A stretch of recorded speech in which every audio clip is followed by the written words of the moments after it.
নমস্কার শুধু দর্শকবৃন্দ ও শ্রোতাবৃন্দ, আমরা যখনই কোনো ভক্তির গল্প শুনি তখন আমাদের মন খুব শান্ত হয়ে যায়। আজ আমরা শুনব এক পবিত্র আত্মার ছেলেবেলাকার কাহিনী, যিনি সারাটি জীবন ধরে জপেছেন ঈশ্বরের নাম এবং ভালোবেসেছেন সব প্রাণীকে এক হৃদয়ে। তিনি আর কেউ নন, তিনি হলেন আমাদের শ্রদ্ধেয় ঠাকুর শ্রী শ্রী রামকৃষ্ণদেব। সালটা ছিল 1936, 18 ফেব্রুয়ারি।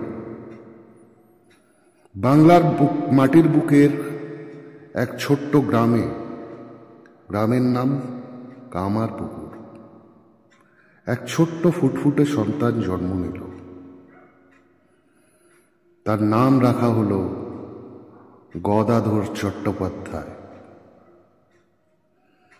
তার পিতা খুবই দরিদ্র ছিলেন, কিন্তু তিনি এক ভক্তিময় ব্রাহ্মণও ছিলেন। তিনি ছিলেন সৎ ও সৎ চরিত্রের একজন মানুষ। নাম ক্ষুদিরাম চট্টোপাধ্যায়। যেমন পিতা, মাতাও তেমনি। মাতা চন্দ্রমণি দেবী, তিনিও ছিলেন ভক্তিতে ভরপুর ও স্নেহশীলা এক মা। তাদের সংসারে ধনসম্পদের বৈভব ছিল না, কিন্তু ছিল ভক্তি, ভালোবাসা ও সততা অফুরন্ত। খুব ছোটবেলা থেকেই গদাধর ছিল অন্যান্য ছেলে মেয়েদের থেকে একটু আলাদা। অন্যান্য ছেলেমেয়েরা যখন খেলাধুলায় ব্যস্ত, তিনি তখন পূজা অর্চনা, কীর্তন এবং গানের দিকে ঝুঁকতেন। মন্দিরের ঘণ্টা শোনা মাত্রই তার চোখ জলে ভরে যেত। আবার কখনো কখনো তিনি তলিয়ে যেতেন ভাবের জগতে। লোকজন অবাক হয়ে দেখত, এইটুকু একটা ছোট্ট ছেলে, যেন তার মধ্যে অন্য কেউ বাস করছে। গদাধরকে পাঠশালায় ভর্তি করা হলো একটু বড় হওয়ার পর, কিন্তু অঙ্ক, ব্যাকরণ পড়াশোনাতে তার ঠিক মন বসত না। তিনি বলিতেন, যে বিদ্যা মানুষকে ঈশ্বরের কাছাকাছি আনে, শুধু সেই বিদ্যাই শেখার মতো।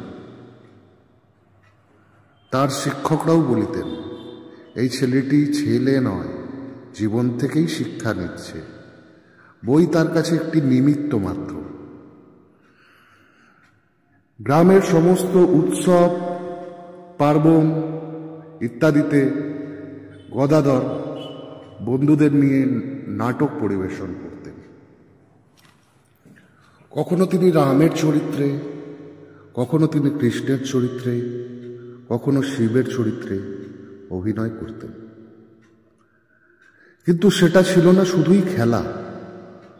অভিনয় করার মাঝেই তার চোখে জল চলে আসত, কণ্ঠ কাঁপত।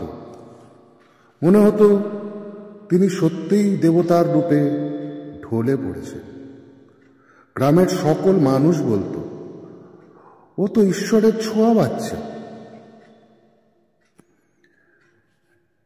একদিন আকাশে রাশি রাশি সারস উড়ে যেতে দেখে গদাধর তন্ময় হয়ে তাকিয়ে রইলেন। অল্পক্ষণের মধ্যেই তিনি অচেতন হয়ে পড়লেন। কেটে গেল ঘন্টার পর ঘন্টা, মুখে হাসি, চোখ বন্ধ, যেন গভীর ধ্যানে মগ্ন। এটাই ছিল তার জীবনের প্রথম ভাবাবিষ্টতা, যা পরে তার ঈশ্বর অনুভূতির সূচনা বলেই ধরে নেওয়া হয়। তার হৃদয় ছিল অপার দয়ায় পরিপূর্ণ। যদি তার গৃহে কোনো ভিক্ষুক আসত, নিজের খাবারটুকু পর্যন্ত তিনি দিয়ে দিতেন। পশু পাখিকে খেতে না দেখতে পেলে তিনি দুঃখ পেতেন।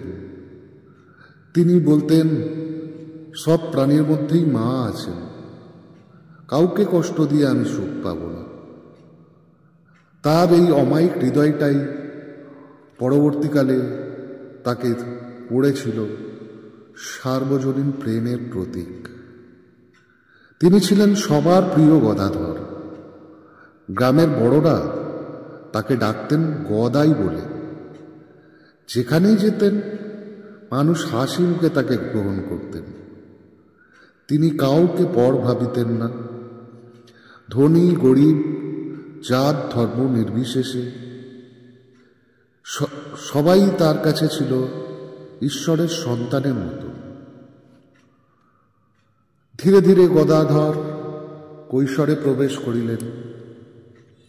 কিশোর গদাধর আরও ভক্তিময় হয়ে ওঠেন। তার বড় ভাই রামকুমার দক্ষিণেশ্বর কালী মন্দিরে পুরোহিত হিসেবে ছিলেন।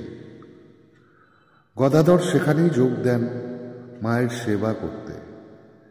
সেই মন্দির থেকেই শুরু হয় তার আধ্যাত্মিক সাধনা ও ঈশ্বর লীলায় অধ্যায়। তিনি মাকে ডাকতেন, সর্বদা ডাকতেন। তিনি বলতেন, হে মা, আমাকে নিজের দর্শন দাও। তার এই আর্ত আহ্বানে একদিন সামনে প্রকাশ পান স্বয়ং মা কালী নিজে।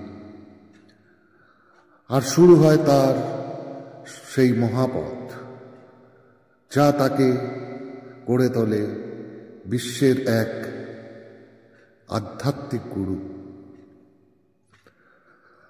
আজও যখন কেউ শ্রী শ্রী রামকৃষ্ণদেবের নাম জপ করেন, তখন মনে পড়ে যায় সেই কামারপুকুরের নিষ্পাপ গদাধরকে, যিনি শিখিয়েছিলেন সব পথেই ঈশ্বরের কাছে পৌঁছানো যায়।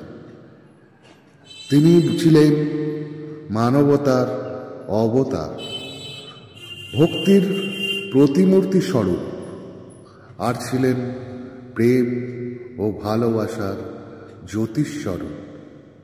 জয় শ্রী রামকৃষ্ণ।